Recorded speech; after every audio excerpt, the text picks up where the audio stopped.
को संतान नहीं हो रही हो, बहुत प्रयास कर लिया हो, पुत्रदा एकादशी पूरे साल में 2 बार आती है। एक श्रावण के महीने में आती है, दूसरी पोषादिक्रम में आती है। पुत्रदा एकादशी होती है, ये संतान की वृद्धि करने वाली होती है। शंकर जी के मंदिर में जाकर, भगवान शिव के मंदिर में पूजन करके घी का 1 कटोरी में घी और 1 कटोरी में खीर शंकर के सामने रख देते हैं। भगवान शंकर के मंदिर पर चौखट पर घी का दिया लगा देते हैं। शंकर जी की चढ़ी हुई 1 बेलपत्र साथ में रखें और 1 बेलपत्र को उठाकर शंकर जी के मंदिर की चौखट पे ही बैठकर चबा चबा कर खा लेते हैं। जो 1 बेलपत्र लेकर आए हैं वो अपने पति को खिला देते हैं। कहते हैं पुत्रदा एकादशी के दिन ये कर लेने पर। नहीं, एकादशी है कौन, क्यों इसकी इतनी प्रधानता है, क्यों इसकी पुण्यता है? ऐसा क्या है एकादशी में जो इसकी पुण्यता मानी जाए? कौन है ये जो भगवान नारायण तक एकादशी का व्रत करते हैं? सुभद्रा जी को भगवान जगन्नाथ ने, जगदीश ने एकादशी का व्रत कराया था। बद्रीनारायण भगवान को माता लक्ष्मी ने एकादशी का व्रत कराया था। क्यों?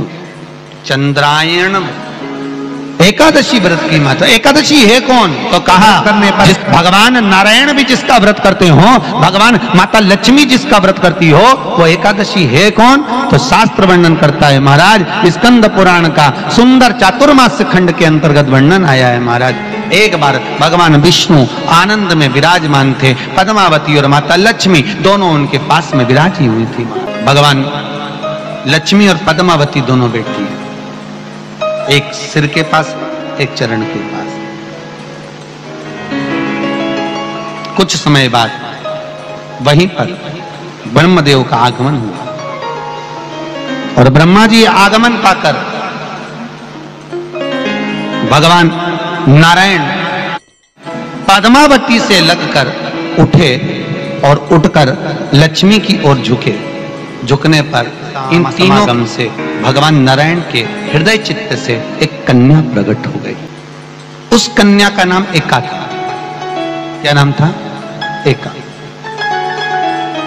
अब 10 उसके गुण इतने प्रबल थे, वो 10 गुण उसके बड़े प्रबल थे कि वो एका जिसको निहारती थी उसको संपदावान बना देती थी। जिसको देख लेती थी उसके जीवन में वो आनंद की अनुभूतियां करा देती थी।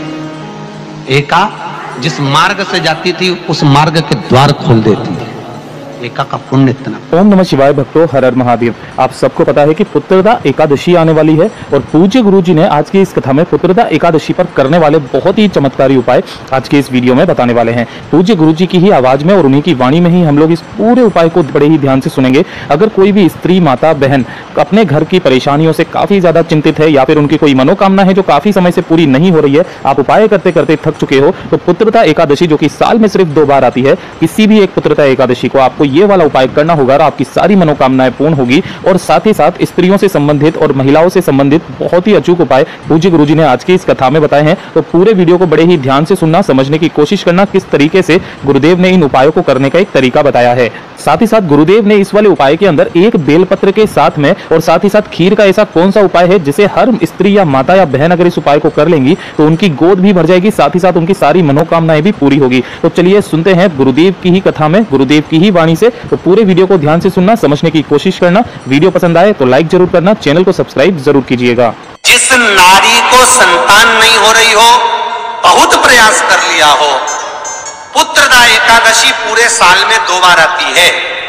एक श्रावण के महीने में आती है, दूसरी पुत्रदा एकादशी होती है, ये संतान की वृद्धि करने वाली होती है। शंकर जी के मंदिर में जाकर, भगवान शिव के मंदिर में पूजन करके घी का 1 कटोरी में घी और 1 कटोरी में खीर शंकर के सामने, भगवान शंकर के मंदिर पर चौखट पर घी का दिया लगा देते हैं।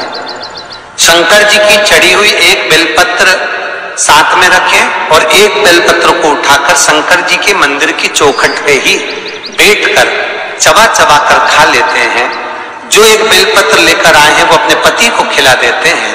कहते हैं पुत्रदा एकादशी के दिन ये कर लेने पर संतान की प्राप्ति हो जाती है, पुत्र की प्राप्ति हो जाती है। मैं आप सभी को पुत्रदा एकादशी की बहुत ही सरल पूजा विधि दिखाने वाली हूँ। पुत्रदा एकादशी जो कि संतान सुख के लिए विशेष मानी गई है और एक दंपति द्वारा अगर इसके नियमों का सही तरीके से पालन और व्रत किया जाए तो उन्हें संतान सुख की प्राप्ति अवश्य होती है। पुत्रदा एकादशी के व्रत पूजन में गाय का बहुत अधिक महत्व है। गौ माता की दूध का विशेष महत्व है। तो अगर आपको गाय का दूध अवेलेबल हो जाए तो बहुत अच्छी बात है, और अगर दूध अवेलेबल ना हो तो गाय का गोबर या गाय के दूध से बना घी, मक्खन, कोई भी चीज आपको किसी भी रूप में उपलब्ध हो जाए तो आप उसका प्रयोग पुत्रदा एकादशी की पूजा में जरूर करें। तो पुत्रदा एकादशी जो है वो साल में 2 बारी आती है, एक सावन मास में और एक पौष मास में। तो 2024 में पौष मास की पुत्रदा एकादशी का व्रत 21 जनवरी को रखा जाएगा। तो देखिए, एकादशी वाले दिन सुबह सवेरे अपने दैनिक कर्मों से निवृत्त होकर स्नान करके स्वच्छ वस्त्र धारण करें, और आप ये पूजन अपने घर के मंदिर में भी कर सकते हैं और अलग से चौकी लगाकर भी। मैंने यहाँ पर एक अलग से चौकी लगाई है और उस पर पीले रंग का वस्त्र बिछा लिया है, और फिर मेरे पास यहाँ पर श्री हरि नारायण और माता लक्ष्मी का फोटो है साथ में। तो मैं उन्हें विराजित कर लूंगी फूलों का आसन देते हुए ही, और फूलों का आसन देते हुए ही हम भगवान गणपति की स्थापना कर लेंगे। और साथ ही अगर आप चाहें तो कलश की स्थापना यहाँ पर कर सकते हैं। मैं यहाँ पर नहीं कर रही हूँ। तो इस प्रकार से आप एक लोटे में साफ जल भरकर रख लें, और साफ जल से मेरा मतलब पीने वाले जल से है। तो इस प्रकार से श्री हरि नारायण के दाहिने हाथ के साइड में हम इस कलश को रख देंगे, और थोड़े से पुष्प आप इस जल में डाल दें।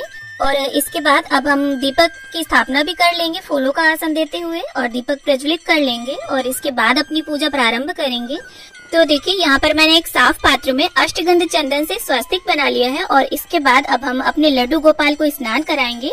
तो तुलसी का आसन देते हुए, तुलसी का पत्ते का आसन देते हुए हमने उन्हें विराजित कर लिया है। और देखिए, लड्डू गोपाल जो है वो भगवान विष्णु के बाल स्वरूप है, और ये लगभग हर सनातनी के घर में आपको मिल जाएंगे। और अगर आपके घर पर नहीं है तो इस पुत्रदा एकादशी पर आप लड्डू गोपाल को अपने घर जरूर लेकर आएं। इसके बाद साफ जल से हमने उन्हें स्नान करा दिया है, और यहाँ गाय का कच्चा दूध मेरे पास है, तो अब हम इससे उन्हें स्नान कराएंगे। अगर आपके पास कच्चा दूध गाय का ना हो तो आप पंचामृत भी बना सकते हैं। दूध, दही, घी, शक्कर, शहद, इन 5 चीजों को आपस में मिक्स करके पंचामृत बना लें, और गंगा जल भी ऐड कर दें, और इसके बाद फिर से उन्हें साफ जल से स्नान करा देंगे। और देखिए, पौष मास में बहुत ठंडा होता है, तो आप ये जो जल लेंगे इसे हल्का गर्म कर लें। जिस तरह से आप गुनगुने पानी से स्नान करते हैं उसी प्रकार से लड्डू गोपाल को भी आप स्नान कराएं। और इसके बाद देखिए, उनका अंग पोषण कर लेंगे, और कोई भी वस्तु जिससे भी आपने उनको स्नान कराया है लगी नहीं रहनी चाहिए, इससे हमें दोष लगता है। और ये जो जल होगा इसे आप तुलसी जी के क्यारे में डाल सकते हैं, बस यहाँ वहाँ इस जल को आप ना फेंकें। और इसके बाद अब हम लड्डू गोपाल की इत्र से मालिश कर देंगे। आप चाहें तो स्नान से पहले अगर गाय का घी है आपके पास तो आप उससे भी मालिश कर सकते हैं लड्डू गोपाल की। तो देखिए, आप लड्डू गोपाल की सेवा में, पूजा में जितना भक्ति, जितना प्रेम का भाव लाएंगे, लड्डू गोपाल आपका समर्पण, आपका प्रेम देखकर उतनी ही जल्दी प्रसन्न होंगे। तो अंग पोषण करने के बाद लड्डू गोपाल का और इत्र की सेवा देने के बाद अब हम उन्हें वस्त्र पहना देंगे, और इस तरह से देखिए आसन देते हुए हम अब लड्डू गोपाल को भी विराजित कर लेंगे। और ठंड बहुत ज्यादा है इसलिए मैं उन्हें टोपी भी लगा दूंगी। साथ ही अगर देखिए आपके पास गौ माता की मूर्ति है तो आप उन्हें भी पूजा में जरूर विराजित करें। और यहाँ पर देखिए बछड़े के साथ मेरे पास गौ माता की मूर्ति है, तो मैं फूलों का आसन देते हुए उन्हें विराजित कर लूंगी। अब इसके बाद गंगा जल और पुष्प की सहायता से हम स्नान की भावना से गंगा जल का छींटा दे देंगे सभी को। और जिस प्रकार स्नान के बाद वस्त्र पहने जाते हैं ठीक उसी प्रकार वस्त्र की भावना से मैंने यहाँ पर गणपति जी को कलावा और जनेऊ अर्पित कर दिया है, और गणपति जी को चंदन, रोली, तिल समर्पित करते हुए उनका पूजन कर लेंगे। और ये देखिए मैं आपको पास से दिखा देती हूँ, ये सफेद तिल है, क्योंकि काफी लोगों का कमेंट आता है कि आपने एकादशी पर चावल का यूज किया है, तो ये चावल नहीं तिल है। इसके बाद गणपति जी को हम पुष्प अर्पित कर देंगे, धूप घास अर्पित कर देंगे, और श्री हरि और माता लक्ष्मी को भी वस्त्र की भावना से कलावा अर्पित कर देंगे, जनेऊ अर्पित कर देंगे श्री हरि को। और सभी का हम अष्टगंध, चंदन, रोली, तिल समर्पित करते हुए पूजन कर लेंगे। तो देखिए, अगर आपके पास माता लक्ष्मी का साथ में फोटो ना हो श्रीहरि के, तो आप अलग से भी माता लक्ष्मी की स्थापना कर सकते हैं। लेकिन पुत्रदा एकादशी के व्रत में पूजा में आपको लक्ष्मी माता की स्थापना और उनका पूजन जरूर करना है। तो देखिए, अगर आप भी पुत्र की कामना से पुत्रदा एकादशी का व्रत करना चाहते हैं, तो इस एकादशी पर लड्डू गोपाल का विग्रह और गौ माता की ऐसी मूर्ति जिसमें बछड़ा भी साथ में होना चाहिए, लेकर जरूर आए अपने घर पर और पूजा मंदिर में स्थापित करें। तो इस प्रकार से सभी को टीका करने के बाद यहाँ पर पीले, नारंगी और लक्ष्मी माता के लिए मैंने यहाँ पर गुलाब का फूल लिया है। तो इन्हें हम प्रभु को और माता को अर्पित कर देंगे। तो देखिए, जो भी दंपति पुत्र की कामना से इस व्रत को करना चाहते हैं, उन्हें गौ माता की सेवा अवश्य रूप से करनी चाहिए। और अगर ज्यादा कुछ सेवा के नाम पर नहीं कर सकते हैं, तो अपने रसोई घर में बनी पहली रोटी गौ माता के नाम से निकालकर उन्हें खिलाएं और हो सके तो गौ माता को रोटी जिमाने के बाद ही भोजन ग्रहण करें। अब इसके बाद गणपति जी को हमने अलग से मेवे के लड्डुओं का भोग रखा है, क्योंकि गणपति जी के भोग में तुलसी दल नहीं डलेगा। और इसके साथ ही हम जल रख देंगे और साथ ही में यहाँ श्री हरि को हम यहाँ पर तुलसी दल अर्पित कर देंगे, क्योंकि तुलसी दल जो है वो श्री हरि को अत्यंत प्रिय है। और इसके बाद यहाँ नारियल के लड्डुओं का भोग लगाया है मैंने। तो देखिए, एकादशी के व्रत में ना तो अन्न खाया जाता है और ना ही उसका भोग लगाया जाता है। तो इस प्रकार से हम फलाहारी भोग ही प्रभु को अर्पित करेंगे। और जो भी ऋतु फल हो आपके पास, आप उनका भी भोग जरूर अर्पित करें और जल का भोग रखना ना भूलें। और देखिए, इस प्रकार से तुलसी के पत्ते ले लिए हैं मैंने। और जो भी हमने प्रभु को भोग लगाया है, उस सभी में आप तुलसी दल जरूर डाल दें, क्योंकि इसके बिना जो है वो प्रभु भोग ग्रहण नहीं करेंगे। और जब आप ये भोग लगा लें, उसके थोड़ी देर बाद आप लड्डू गोपाल को उनकी प्रिय बांसुरी देना ना भूलें। अब इसके बाद हम अपने सीधे हाथ में या तो थोड़े से पुष्प ले लेंगे, या इसके जगह पर आप तिल भी ले सकते हैं। और अब हम पुत्रदा एकादशी का महात्म्य या तो पढ़ लेंगे या उसको सुन लेंगे। और देखिए, अगर दोनों दंपति मिलकर इस व्रत को करते हैं, इस व्रत के पूजन को करते हैं और नियमों का पालन साथ में ही करते हैं, तो उनकी पुत्र प्राप्ति की जो मनोकामना है वो शीघ्र अति शीघ्र पूर्ण होती है। और इसके लिए आप साल में 2 बारी आने वाली दोनों एकादशियों का व्रत रहें तो ज्यादा अच्छा होगा। और इसके बाद देखिए, या तो आपको कोई हरा फल या फिर श्रीफल अर्पित करना है। यहाँ पर मेरे पास हरा फल नहीं है, तो मैं श्रीफल अर्पित कर रही हूँ। और श्रीफल हमें पानी वाला अर्पित करना है, सूखा नहीं। और इसके बाद अब हम धूप दीप से गणपति जी की, माता लक्ष्मी की, लड्डू गोपाल की, श्री हरि नारायण की, गौ माता की, सभी की प्रेम पूर्वक आरती उतार लेंगे।